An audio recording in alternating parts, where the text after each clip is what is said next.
नौवीं क्लास के सारे विद्यार्थियों को सत श्री अकाल। असी टॉपिक करते पे हैं सर्कल्स। ठीक है, 10वां चैप्टर है, ये लास्ट एक्सरसाइज है 10.5। हुण पहला ये जेडे रिजल्ट यूज़ होने वो देखते हैं। सब तो पहला की है angle at centre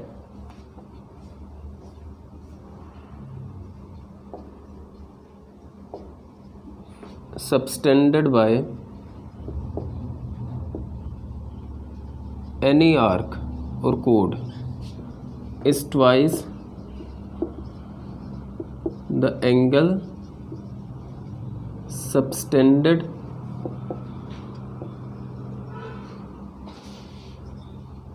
at any point of remaining circumference।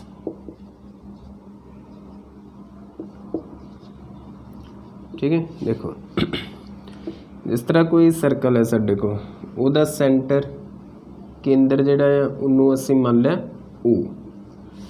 की रिजल्ट है angle at centre subtended by any arc.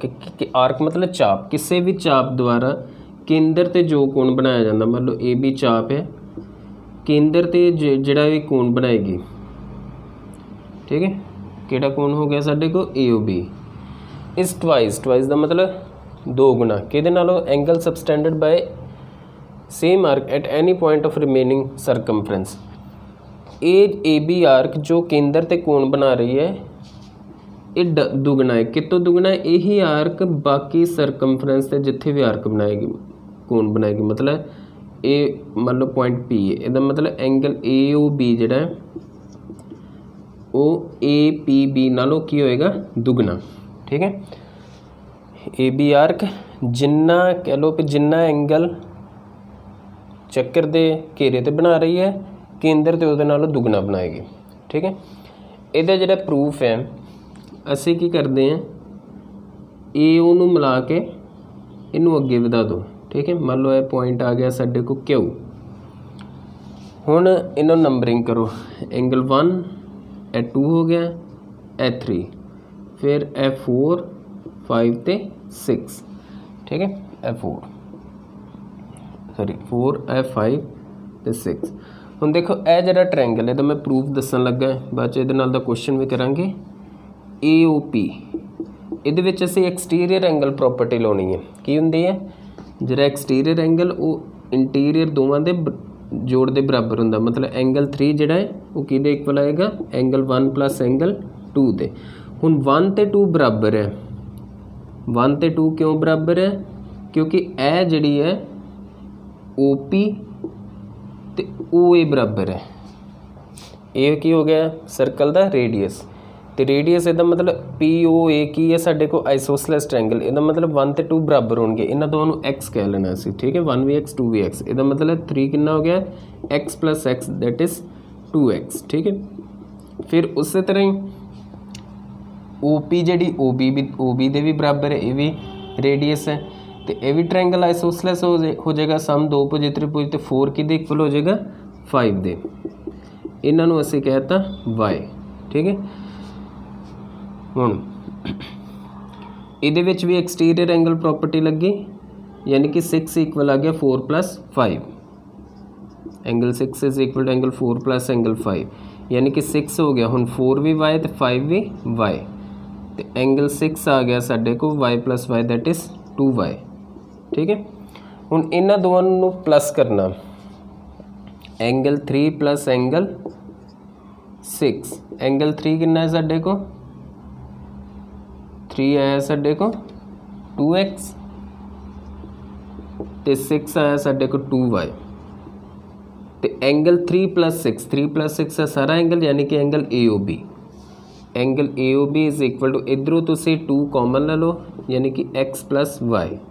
तो एंगल ए ओ बी हुण x किन्नू मन्निया सीगा असीं? x हैगा सीगा एंगल 1, तो y किन्नू मन्निया सीगा असीं? एंगल 4 नूं। ठीक है, तो angle A O B it is equal to 2 times angle 1 plus 4। 1 plus 4 सारा एंगल हो गया ए पी बी। ठीक है, ये प्रूव हो गया। यानी कि कोई भी आर्क जिहड़ी है सेंटर ते जिन्ना एंगल बनाएगी वो डबल होएगा किदे सेम आर्क जिहड़ा एंगल सरकमफ्रेंस ते बनाएगी। क्लीयर। इहदे नाल दा एक क्वेश्चन देखो पहला,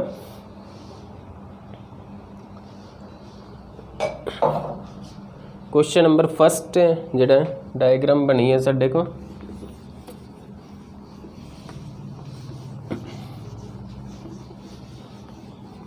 इहदे विच एक सर्कल गिवन है,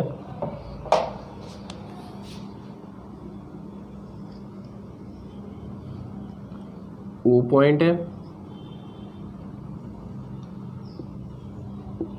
ठीक है, ए ज्वाइन किए गए। हुण ए साडे को पॉइंट हैगा आ ए बी ते सी, ए सीधी रेखा है, ठीक है, ए हैगा आ डी ओ सेंटर। हुण इस केंद्र ओ वाले एक चक्कर उत्ते तीन बिंदु ए बी सी इस तरह हैं कि angle B O C 30 degree है तो A O B 60 degree, B O C जिहड़ा है वो 30 डिग्री है तो ए ओ बी हैगा साडे को 60 डिग्री। तो असी एंगल फाइंड आउट करना, जेकर ए बी सी दे इलावा कि चक्कर ते डी बिंदु है तो एंगल ए डी सी पता करो, ए वाला एंगल। हुण असी आ पहला पूरा एंगल पता करांगे ए ओ सी। फर्स्ट क्वेश्चन है ए ओ सी, इनू असी किस तरह लिख सकते हैं 60 जमा 30, ठीक है। पूरा एंगल जिहड़ा ए ओ सी 60 जमा 30 तो कितना हो गया साढ़े को 90 डिग्री। हुण सानू पता है ए जिहड़ी पूरी आर्क ए सी है ये सेंटर ते ए ओ सी बनाउण लई ते सरकमफ्रेंस इहदा हाफ होएगा, यानी कि हुणे प्रूव किया एंगल ए डी सी जिहड़ा होएगा वो हाफ ऑफ एंगल ए ओ सी होएगा, ठीक है। तो एंगल ए डी सी आ गया साढ़े को 1/2 तो ए ओ सी पूरा कितना असीं पता किया 90, यानी कि ये आ गया साढ़े को 45 डिग्री, ठीक है। हुण नैक्सट जिहड़ा रिजल्ट है वो है angle in the same segment. Next theorem कह लो एंगल इन द सेम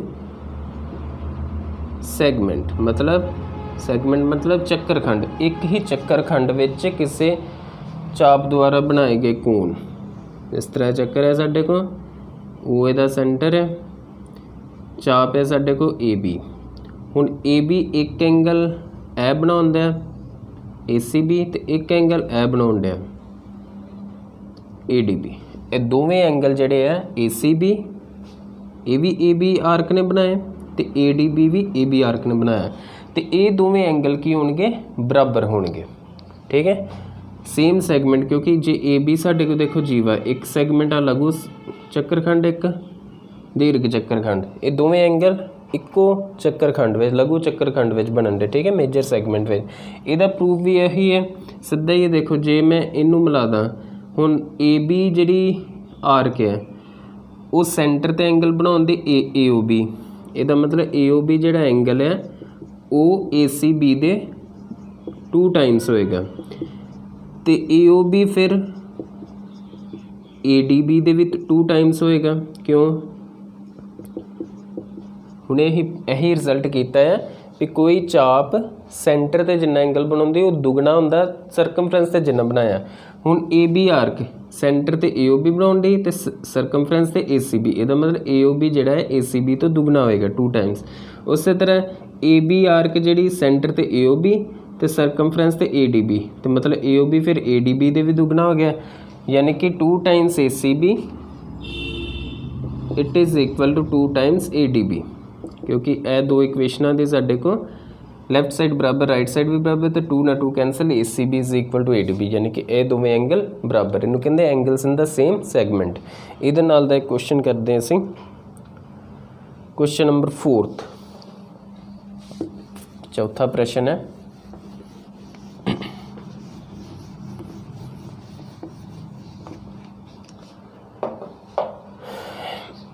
दिते गए चित्र विच एंगल ए बी सी हैगा साडे को 69 डिग्री और ए सी बी 31 डिग्री, ठीक है। एक डायग्राम गिवन है, सर्कल है साडे को जिहदा सेंटर ओ है, ए बी सी कोई चाप है, ठीक है, ਤੇ ਇੱਕ ਹੈ ਸਾਡੇ ਕੋਲ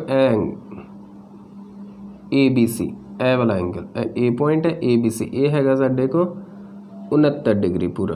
इत्थे मैं लिख देना, ठीक है। इत्थों एक लाइन इधर नूं गई तो ए सी बी ये साडे को 31 डिग्री। इत्थों एक इधर नूं लाइन खिंची है इस तरह, आ पॉइंट है डी। कहता बी डी सी एंगल पता करो, असी ए वाला एंगल पता करना। हुण आ जिहड़ा ट्रायंगल ए बी सी, ये दो कोण है साडे को 69 डिग्री ते 31 डिग्री। तो सानू पता तिन्ना कोणां दा जोड़ कितना हुंदा है 180 डिग्री। असी जोड़ तिन्ना दे 180 डिग्री करके पहला एंगल बी ए सी पता करांगे, ठीक है। इत्थे लिख लो in triangle A B C की आएगा angle B A C plus angle A B C plus angle A C B 180 degree, तिना कोना का जोड़। हुण बी ए सी जमा ए बी सी हो गया 69 तो ए सी बी हो गया 31, बी ए सी 180। हुण 69 ते 31 का जोड़ कितना हो गया 100, तो 100 इधर जाके की हो जाना माइनस। इसका मतलब बी ए सी एंगल आ गया साडे को 80 डिग्री, ठीक है। ये एंगल हो गया। तो हुण जिहड़ा हुणे रिजल्ट किया angle in the same segment, जे आ angle B A C 80 degree है तो बी डी सी भी फिर कितना होएगा 80 डिग्री होएगा, ठीक है। क्योंकि बी सी जी कोड है जब बी सी चाप है इधर भी 80 डिग्री तो इधर भी कितना बनाएगी 80 डिग्री। इनू कहते angle in the same segment. तो एंगल बी डी सी जिहड़ा आएगा वो भी कितना आएगा एंगल बी ए सी के बराबर, यानी कि 80 डिग्री के बराबर आएगा। क्लीयर। हुण इह 'च एक साडे कोल नैक्सट जिहड़ा टॉपिक है सेम एक्सरसाइज, वो हैगा आ सर्कुलर क्वाड्रिलेटरल या साइक्लिक क्वाड्रिलेटरल, ठीक है। इनू असी साइक्लिक क्वाड्रिलेटरल इनू असी कह लेंगे चक्री चतुर्भुज हैगा, ये चतुर्भुज ही है। तो चक्री इनू क्यों कहने आ, साइक्लिक क्यों कहने आ, क्योंकि ये जिहड़े चारे वर्टिसेस ने, चारे कोण ने, वो एक चक्कर दे घेरे ते लाई करते इस तरह, ठीक है। सानू पता चतुर्भुज दी कितनियां भुजावां दे चार ये एंगल्स होंदे, यानी कि 4 वर्टिसेस।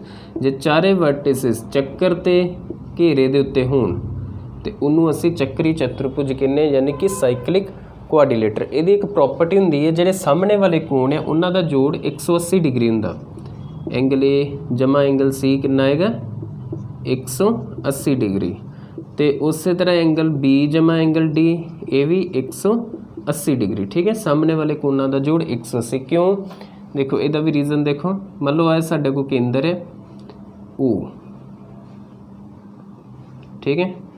हुणे असीं पढ़िया है केंद्र दे जिहड़ा कोण है वो सरकमफ्रेंस ते जिहड़ा कोण बनिया उहदे की हुंदा है दुगना। इहदा मतलब आ जिहड़ा एंगल है एंगल बी ओ डी एक किहदे इक्वल होएगा 2 टाइम्स एंगल सी दे। ए जिहड़ी पूरी आर्क है ए बी ए डी, इस सेंटर ते एंगल बी ओ डी बनाती पई है तो सरकमफ्रेंस ते बी सी डी, यानी कि ए एंगल ये की होएगा डबल होएगा, ठीक है। तो reflex angle B O D ये किहदे डबल होएगा 2 टाइम्स एंगल ए दे। हुण ए जिहड़ा एंगल है रिफ्लैक्स, ठीक है। ए बी सी डी चाप ने सेंटर ते बनाया बी ओ डी ते सरकमफ्रेंस ते सेम चाप ने कितना एंगल बनाया बी ए डी, यानी कि आ reflex angle B O D 2 times होएगा एंगल ए दे। इन्हां दोवां नूं ऐड करो, देखो angle B O D plus reflex angle B O D ये हो गया साडे को 2 times angle C plus 2 times angle A, ठीक है। हुण इत्थों बी ओ डी ते reflex angle B O D इन्हां दा जोड़ एक बिंदु के दुआले कौन हो गए, ये आएगा साडे को 360 डिग्री। तो इधरों असी 2 कॉमन लै सकते हैं angle C plus angle A, तो ए इधर जाके डिवाइड हो गया angle C plus angle A, ये आ गया 180 डिग्री। इसका मतलब चक्री चतुर्भुज के सामने वाले कोणों का जोड़ कितना आ गया साडे को 180 डिग्री। क्लीयर। हुण ये बेसिस ते एक क्वेश्चन देखो,